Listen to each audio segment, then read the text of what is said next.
Pengakuan Ratu Kori, wanita korban Habib celengan Semar, Habib Rifki Alaidrus. Ternyata Habib palsu, Habib hantu bebinian, banyak ya saudara. Waktu di bawah itu kan obrolannya itu lebih ke tentang beliau dari masa zaman dahulunya gitu kan. Nah di sini itu dia bertanya kepada saya, kenapa Kori bisa depresi? Akhirnya saya jelaskan depresi seperti ini.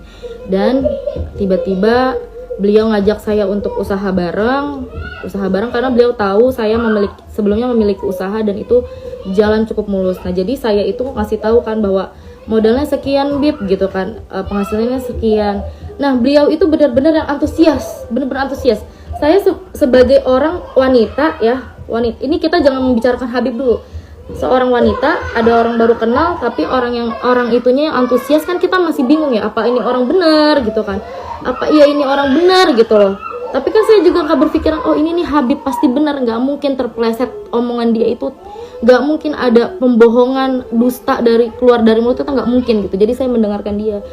Beberapa kali dia minjem handphone saya untuk mengkalkulasikan gimana itu nanti modalnya itu, dan dia itu bener-bener, kalian tahu nggak, yang antusias banget.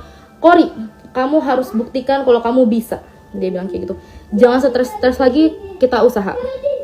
Dia tuh tidak ngasih modal cuma-cuma, tapi dia bilang kita usaha bagi hasil begitu.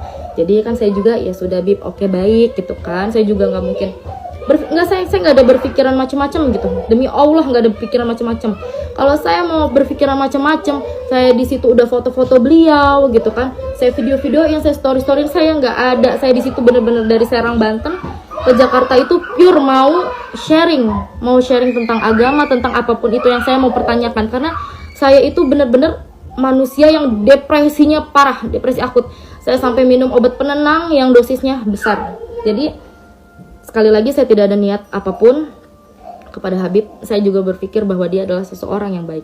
Setelah beberapa menit ngobrol itu ya, Habib menawarkan untuk gini, apa kamu gak mau peluk saya? Saya bingung gini. Enggak Bib, makasih, saya risih, saya bilang kayak gitu. Enggak apa-apa, mumpung kita lagi ketemu, dia bilang kayak gitu kan. Akhirnya terjadi dipeluk, terus saya dicium keningnya, abis itu saya direbahkan. Sebenarnya gini ya, saya tuh nggak mau menceritakan detailnya, karena itu kalau misalkan dibutuhkan untuk suatu saat nanti dibutuhkan untuk di proses hukum atau bagaimana, baru saya ceritakan. Jadi kalau untuk dikonsumsi publik ini, saya nggak mau menceritakan detailnya. Yang pasti terjadilah gitu. Saya juga sudah 3 kali penolakan. Saya bilang penolakannya dalam bentuk seperti ini ya. Saya bilang kan saya risih, tidak mau, jangan sampai gitu. Saya bertanya seperti ini. Apakah Habib sering seperti ini kepada cewek-cewek yang lainnya? Saya bilang seperti itu. Itu dasar penolakan saya ya. Bukan saya bilang jangan Habib, jangan, nggak mau.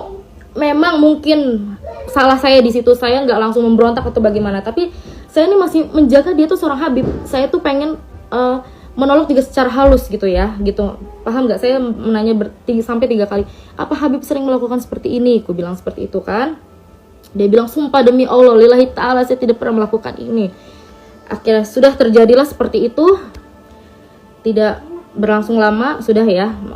Kalau ditanya apakah saya menikmati atau enggak, tidak sama sekali, karena di situ benar-benar saya merinding, semerinding-merindingnya. Dan ya sudahlah, saya tidak bisa berkata-kata. Setelah kejadian itu lanjut ngobrol lagi, tapi beliau itu merasa seakan-akan tidak terjadi apa-apa gitu. Saya kan bengong ya. Astagfirullah gitu dalam hati saya ini pengen jadi orang bener loh gitu. Saya ini di sini niat datang nih nggak mau begini loh gitu loh. Ngerti, paham nggak sih kalian? Tapi beliau meyakinkan saya lagi. Udah Kori, mulai saat ini kita bangkit. Doakan Habib, minggu depan kita buka usahanya. Ajak suamimu, dia bilang kayak gitu. Padahal aku udah bilang, aku udah gak baik-baik lagi sama suamiku, aku bilang kan. Tapi Habib bilang, ajak suamimu. Setelah apa yang dia lakukan kepada saya, dia bilang, ajak suamimu. Saya sebagai orang yang sudah maaf-maafnya sudah dipakai, wajar dong saya bertanya, kenapa harus sama suami saya? Bukannya saya sudah seperti ini ya sama Habib gitu kan. Dia bilang, jangan Kori, lebih baik kamu membuka usaha ini bareng-bareng sama suami kamu. Saya mau kamu dengan suami baik-baik saja, saya juga mau baik-baik saja dengan istri saya. Saya mau di lain kesempatan, saya mau ngenalin kamu ke istri saya bahwasannya kamu adalah seorang jemaah yang saya percayakan untuk berbisnis dengan saya. Beliau bilang seperti itu. Dan saya bingung, kok maksudnya gimana, Beb? Kita selingkuh di belakang apa bagaimana? Ya kurang lebih seperti itulah, kalian paham. Dia pengennya saya baik-baik aja dengan suami, dia pun sama istri begitu, tapi di lain waktu kalau kita berjumpa ya seperti itu lagi gitu. Saya merasa astagfirullah dalam hatiku kan, tapi udahlah namanya. Di situ kita menyerap apa yang kita dapat, tapi kita diam aja dulu karena di situ kan Habib masih baik. Dan Habib bilang saya mau ke kamar dulu, dia bilang kayak gitu kan. Nah aku pun izin, Bib, saya mau izin bahwa saya ingin ngajak teman saya untuk tidur di sini, namanya Milea. Habib mengizinkan, silahkan untuk menemani kamu tidur di sini. Ya terima kasih semuanya. Kemudian apa namanya? Jam sekitar setengah jam kemudian datanglah Milea dan saya ajak ke kamarnya. Ketika Habib tahu yang tadinya bolak-balik masuk ke kamar saya tinggal buka aja karena dia memegang aksesnya, ketika beliau tahu saya, di kamar ada teman saya, kemudian dia langsung ketok. Saya bukakan. Beliau sempat ketemu teman saya dan berbincang-bincang juga sama teman saya, basa-basi gitu, namanya siapa? Milea gitu kata temanku kan. Kerjanya gimana, di mana gitu-gitu.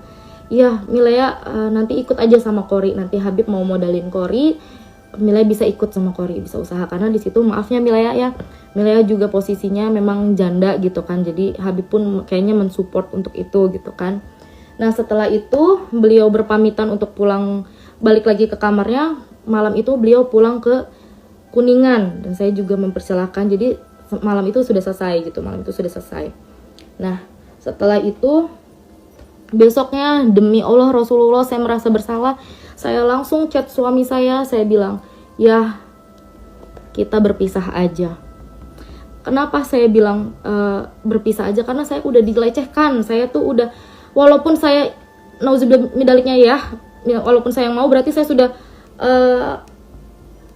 melukai hati suami saya dong gitu ya, menduakan dia. Jadi saya di situ demi Allah masih ada buktinya.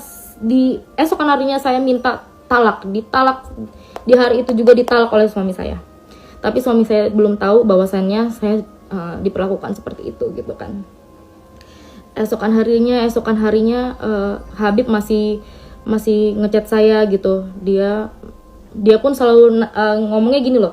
Saya kan selalu pengen tahu kabar beliau gitu, tapi beliau responnya, Kori doakan saja minggu depan semoga cair gitu-gitu. Jadi beliau itu lebih ke menenangkan saya untuk kita usahanya jadi nih, doakan Habib gitu. Padahal saya itu nggak ke situ arahnya gitu loh. Saya nggak ke situ. Saya tuh minta pertanggungjawaban. Saya hancur loh sama suami saya gitu. Saya sekarang jadi janda loh gitu. Terus apa namanya? Ya dia sama istrinya baik-baik aja gitu kan. Terus akhirnya udah nih ceritanya masih apa? Beliau juga di sini ada nanya kayak, Kori where are you gitu kan. Mungkin dia mau ketemu lagi dengan saya gitu kan. Ada yang ngechat aku. Tuh di tanggal 22 Juni, Assalamualaikum Kori where are you, di sini kan. Aku bilang aku baru pulang sampai Serang. Aku bilang Habib di Jakarta. Dia bilang Habib di Bekasi, ini sore juga balik ke Kuningan. Dan dia ada nelpon 11.04 berakhir 11.06, 2 menit itu dia bilang lagi, Kori doakan Habib usahanya semoga bisa langsung dibuka. Dia bilang kayak gitu kan. Dia selalu bilang usaha. Yang mana saya itu benar-benar enggak mengharapkan itu gitu. Saya enggak mengharapkan itu. Saya cuman, ya Allah, ini kehidupan gue selanjutnya bagaimana ini, ya Allah gitu loh. Paham gak sih guys? Di tanggal 25 Juni dia bilang, Assalamualaikum Kori, Habib boleh minta nomor rekeningnya. Insya Allah pulang dari Banjarmasin udah boleh mulai, insya Allah doain aja ya. Tuh lagi-lagi untuk usaha, ya udah gitu kan. Kalau dia memang ada niat untuk bertanggung jawab, ibaratnya gini, saya sudah menjandakan seorang perempuan, saya akan bertanggung jawab untuk kasih modal. Mungkin itu tanggung jawab dia, sebisa dia seperti itu gitu kan ya. Terus akhirnya di tanggal 30 Juni Dia minta saya untuk Kori minta nomor HP-nya, boleh? Boleh. Yang sebelumnya itu memang kita tidak pernah chattingan di, maafnya, WA, di Line, di yang lain sebagainya, hanya di Instagram gitu kan. Tapi beliau tidak ngechat saya sama sekali. Singkat cerita, suami saya tahu kejadian kebenarannya seperti apa. Suami saya langsung terbang ke Jakarta dari Medan, ninggalin usahanya, tuh usaha dia ditinggalin. Gak ada ya, demi Allah gak ada suami yang rela istrinya digituin. Coba kalau misalkan ada kalian di sini, para laki-laki yang rela istrinya digituin, hebat kalian. Ini suami saya juga menahan-nahan. Suami saya sudah melayangkan somasi kepada pihak yang terkait. Lalu balasannya yaitu adalah fitnah, katanya fitnah gitu kan, bahwa dalil-dalil tersebut fitnah.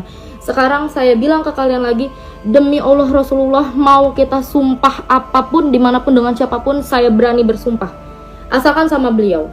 Untuk apa saya menjelek-jelekan diri saya membuka aib saya sendiri, keluarga besar saya malu, keluarga besar suami saya malu.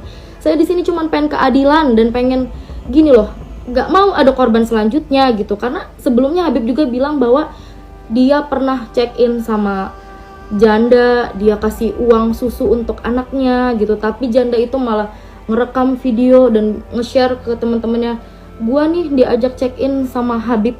Nah gitu, saya berpikir berarti bukan cuman saya doang ya setelah kejadian itu, berarti bukan cuman gua doang ya yang diajak check in. Terus itu baru satu yang dia bilang, dia speak up.